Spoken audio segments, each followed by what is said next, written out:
example 2, working with inverse trig. This one's going to be a little bit chunkier, so I want you to stay with me here. So, I don't want to get too far. I'm going to have 3 examples. You had one normal example. Let me give you one more normal example, and then I'll give you a difficult one. So, okay, here's one. Dx over x times the square root of 4x squared minus 9. All right, so remember you have those 3 formulas, 3 inverse formulas. This looks very much like the secant one because you have a variable out front.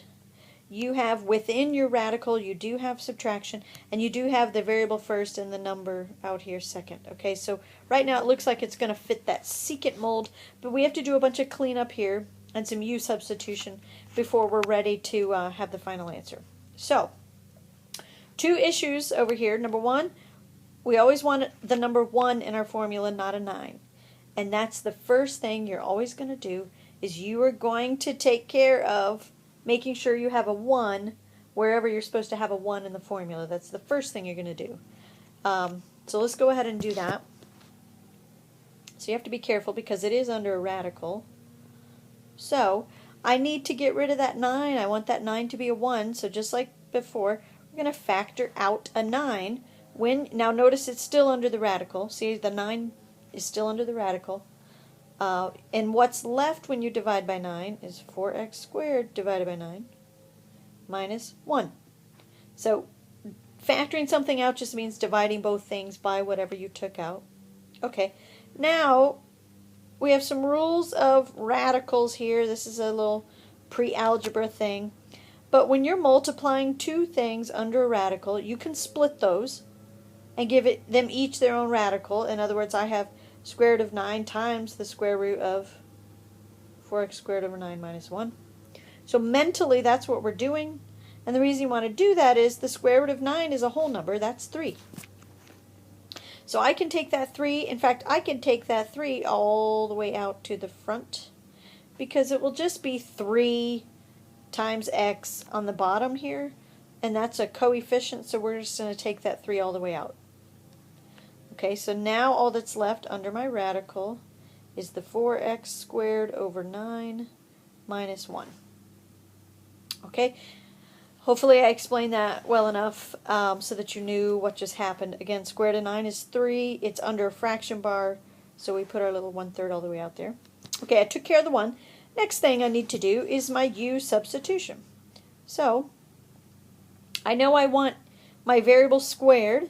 So u squared, I'm going to set equal to this 4x squared over 9 thing I have.